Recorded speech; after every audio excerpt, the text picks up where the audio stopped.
If you're experiencing audio desync issues in The Sims 4, follow these simple steps to help resolve the problem. This guide will walk you through some easy adjustments to improve your gaming experience. Step 1. Check game settings. Go to the game options menu and navigate to the audio settings. Ensure that the audio quality is set to high and that all sound effects and music volumes are balanced. Step 2. Update your drivers.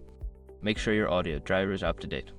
Visit the manufacturer's website for your sound card or use the driver update tool to download the latest versions. Step 3. Adjust Windows sound setting. Right-click the sound icon in the taskbar and select Sounds.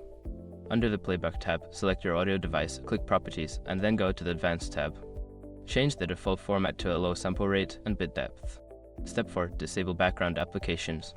Close any unnecessary applications running in the background that may be using audio resources. This can help free up system resources and reduce audio desync. Step 5. Repair game files. Open the game launcher and select The Sims 4. Look for an option to repair the game files.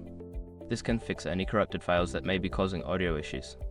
By following these steps, you should see an improvement in audio synchronization while playing The Sims 4. Enjoy your game.